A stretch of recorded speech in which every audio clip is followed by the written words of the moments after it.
Mais personne n'a intérêt à ce que l'Afrique se développe trop. Parce que si elle se développe demain, imaginons que l'Afrique développe son industrie, comme l'a fait la Corée du Sud, un pays qui était, il y a 60 ans, aussi pauvre que le Mozambique. Si demain elle se met à fabriquer des voitures, si demain elle se met à raffiner son pétrole, si demain elle se met à produire, à transformer à faire de l'agriculture et transformer ses produits agricoles, elle va plus acheter nos importations. Et donc on n'a pas intérêt à cette situation. On n'a pas intérêt. Donc la volonté des pays riches, on fait de la géopolitique aujourd'hui, hein, partout, on voit bien, elle n'a pas intérêt à ce que ces pays se développent, c'est réel. Suivez attentivement cette vidéo, s'il vous plaît. Vous comprendrez les principales raisons pour lesquelles les puissances occidentales empêchent les pays africains de se développer correctement. Avant de continuer, aimez dès maintenant cette vidéo en cliquant sur le bouton « J'aime ». Cela montre à YouTube que la vidéo vous apporte une information utile et elle sera proposée à d'autres personnes. N'hésitez pas à partager cette vidéo sur Facebook et WhatsApp pour ouvrir les yeux au maximum d'Africains. Merci pour votre soutien. Poursuivons maintenant. Il y avait cette idée, en fait, dans la tête des gens, qu'on développe un pays avec les entrepreneurs.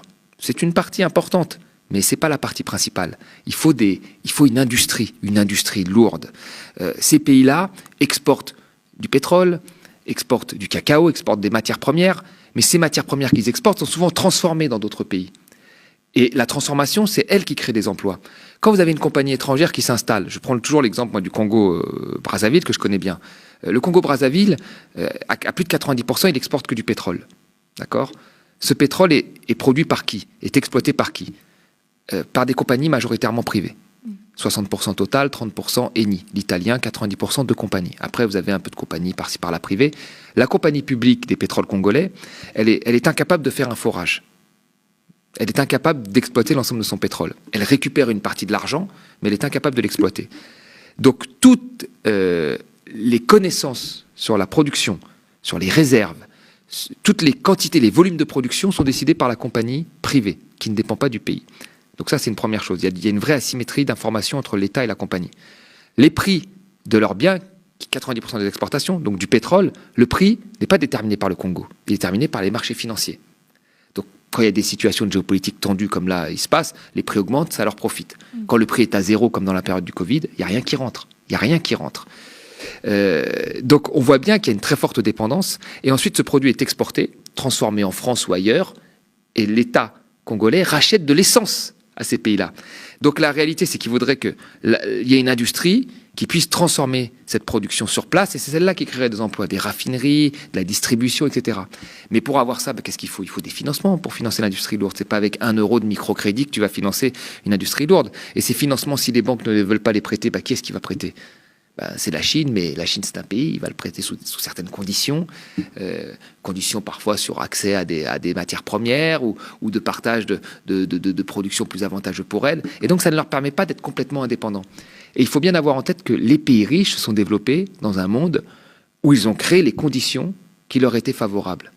L'OMC, l'Organisation mondiale du commerce, c'est une organisation qui a favorisé beaucoup plus les pays riches que les pays pauvres. Le système financier, avec des banques majoritairement européennes et américaines, il favorise les pays riches. Et donc les pays riches lèvent des fonds énormes pour faire leurs projets, quand les pays pauvres, pour faire des projets que nous connaissons, c'est-à-dire faire des choses que nous connaissons, des raffineries, des industries alimentaires, agricoles, nous connaissons, nous savons faire ça. Et eux n'arrivent pas à lever de l'argent. Quels seraient les... Ce que je veux ajouter, excuse-moi, je te coupe. Ce que je veux ajouter, c'est que on a souvent dit ces dernières années que les pays pauvres ne se développaient pas à cause de la corruption. Il fallait trouver une raison. C'est la corruption. Voilà, ces gens sont corrompus, il y a de l'économie informelle, ils ne respectent pas les règles, ils sont corrompus, il y a même des gens qui allaient plus loin en disant ils sont un peu paresseux. Ça a toujours été un peu ça. Et on a retrouvé le même type de débat quand il y a eu la crise des dettes souveraines en Europe, où on a qualifié les pays du Sud de pigs, on les a appelés le Portugal, l'Italie, la Grèce et l'Espagne, on appelait ça des pigs, et on disait qu'ils étaient feignants, qu'ils étaient dans l'informel, qu'ils n'étaient pas comme les Allemands et les Français. Il y avait déjà ce débat existait déjà avec les pays africains. Ils ne travaillent pas, ils sont feignants, ils n'ont pas des bonnes formations, ils sont corrompus. Très bien, c'est ce qu'on disait. Si demain on me donnait les commandes, moi, du Congo, Brazzaville, et qu'on me disait quelle est la formule, dans les conditions actuelles, pour le sortir du sous-développement et faire en sorte que l'économie décolle, ce serait extrêmement compliqué. Et je vous dirais que je n'ai pas la solution. Parce que c'est un pays, en fait, qui n'a qui n'a pas du tout les manettes du développement, parce qu'il n'a pas accès au financement, comme j'ai dit, parce qu'il ne maîtrise pas le bien principal qu'il produit, parce qu'il ne maîtrise pas le volume et le prix. Et donc, développer un pays dans ces conditions, c'est extrêmement difficile. Donc, la corruption, en réalité, c'est un effet collatéral. Le vrai problème, c'est l'Organisation mondiale du commerce et du système financier comme il a été créé. Est-ce que tu dirais qu'il y a eu une mainmise des pays du Nord? Je vais m'expliquer. Par exemple, on recherche quelles sont les voies de sortie et surtout par qui, parce qu'il peut y avoir l'idée reçue de oui, les pays du Nord, ils vont encore aider les pays du Sud. Mais en fait, c'est parce qu'il y a une mainmise et aussi un enrichissement des pays du Nord grâce et par les pays du Sud. Par exemple, la Zambie, elle a juste eu du temps supplémentaire pour rembourser, mais pas, on n'a pas enlevé la dette ou réduit, etc. Il y a aussi les négociations qui portent sur les prochaines contributions des pays riches pour la période triennale qui commence bientôt et qui devrait s'achever en décembre 2024. Il y a aussi beaucoup de solutions qui sont avancées par le FMI qui sont jugées comme pas assez, en fait. Quelle voie de sortie, toi, tu penses, par lesquelles il faut s'orienter là? Alors, c'est exactement ce que tu as dit. C'est-à-dire que, en réalité, l'Afrique achète énormément d'importations venant d'Europe et principalement aussi de France.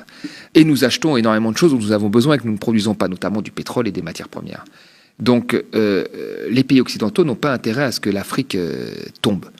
Parce que si ça se passe très mal, s'il n'y a pas une situation un minimum stable, qu'est-ce qui se passe? Bon, on risque d'avoir moins de matières premières dont on a besoin, et en échange, on risque de moins leur vendre de choses.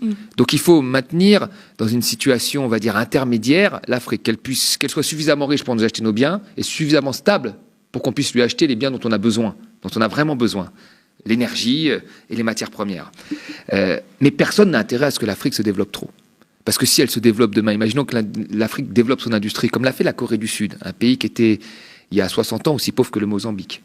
Si demain elle se met à fabriquer des voitures, si demain elle se met à raffiner son pétrole, si demain elle se met à produire, à faire de l'agriculture et transformer ses produits agricoles, elle va plus acheter nos importations. Et donc on n'a pas intérêt à cette situation. On n'a pas intérêt.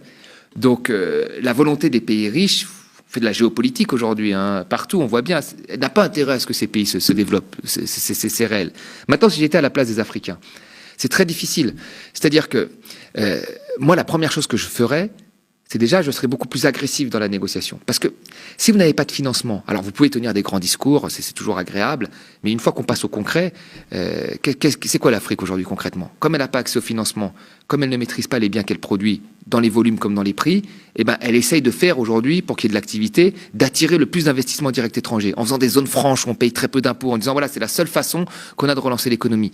Ce qui ne lui permet pas non plus à côté, parce qu'elle ouvre la voie finalement au loup, ce qui ne lui permet pas de développer son industrie, même si elle avait des financements. Parce que l'industrie qui arriverait est beaucoup plus puissante et beaucoup plus en place que celle qui se développerait, qui serait une industrie naissante. Donc la première chose que je ferais, moi, dans cette situation-là, qui est une situation extrêmement compliquée, c'est que je chercherais à être beaucoup plus agressif dans les partages de production.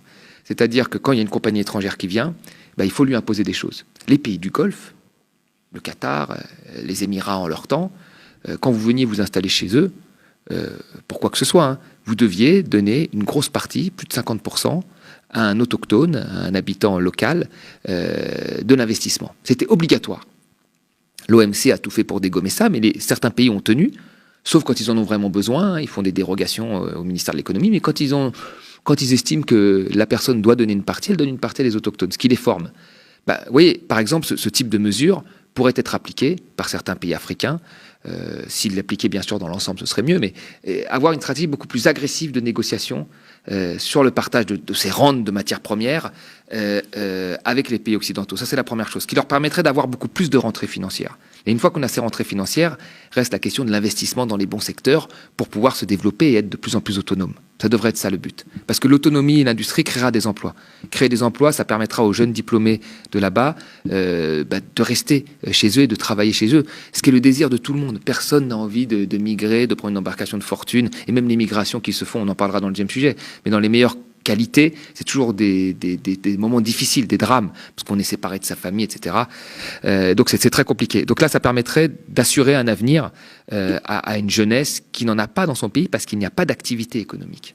Que pensez-vous des idées développées par l'économiste Thomas Porcher pour sortir l'Afrique de sa situation? Partagez avec nous vos avis et impressions dans la section des commentaires. Vous pouvez retrouver l'intégralité de cette interview sur la chaîne YouTube Le Média. C'est une véritable pépite. Si vous